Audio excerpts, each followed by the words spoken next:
তাসের ঘরের মতো ভেঙে পড়ছে ভারত বাংলাদেশ সম্পর্ক।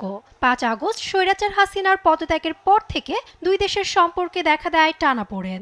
আর রাষ্ট্রদ্রোহের মামলায় হিন্দু ধর্মীয় নেতা চিন্ময় দাসের গ্রেপ্তারের জেরে ২ ডিসেম্বর আগরতলায় বাংলাদেশ সহকারী হাই কমিশনে উগ্র হিন্দুবাদীরা হামলা চালালে সম্পর্কে ফাটল স্পষ্ট হয়।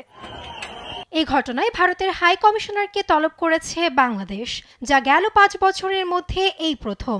ধর্মীয় ইস্যুতে চলা সাম্প্রতিক টানাপোড়েনে কেমন প্রভাব পড়বে দুই দেশের সম্পর্কে, এমন প্রশ্ন এখন জনমনে।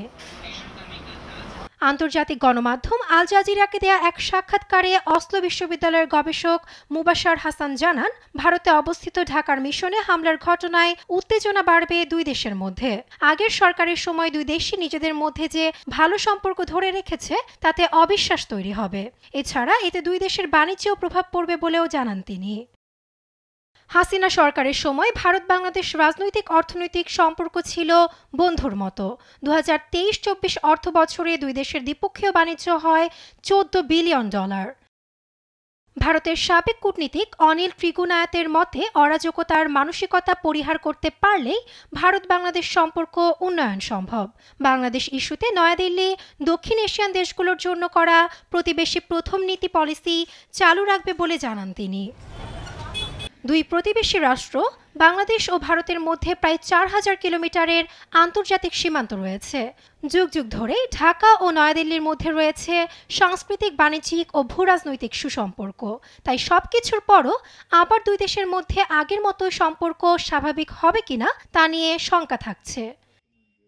এ প্রসঙ্গে আমেরিকার ইলিনয় স্টেট ইউনিভার্সিটির প্রফেসর আলী রিয়াদ জানান, সম্পর্ক উন্নয়নের বল এখন ভারতের হাতে।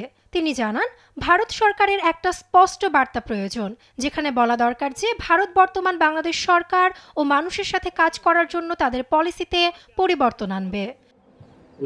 সম্পর্ক উন্নয়নে বৈদেশিক প্রতিষ্ঠানগুলো কোনো ভূমিকা পালন করতে পারবে কিনা এ প্রশ্ন উঠেছে আন্তর্জাতিক গণমাধ্যমে।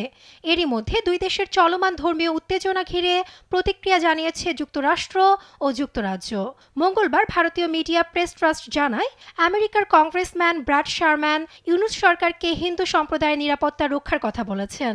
আল জাজিরা রিপোর্ট বলছে, একই রকম প্রতিক্রিয়া দেখিয়েছে যুক্তরাজ্য ও ইউরোপীয় ইউনিয়নও।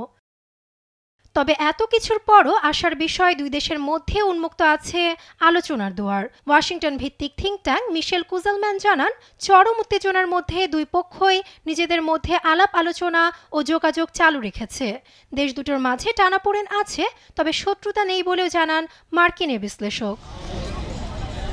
বাংলাদেশের অন্তর্বর্তী সরকার প্রধান ডক্টর ইউনূসও ভারতের সাথে ভালো সম্পর্ক বজায় রাখার কথা বলেছেন। দুই দেশই নিজেদের স্বার্থে সুসম্পর্ক বজায় রেখে চলবে বলে বিশ্বাস নেতার। অনুসারে চলতে হবে। নিউজ ডেস্ক, দেশ টিভি। মূল লক্ষ্য হলো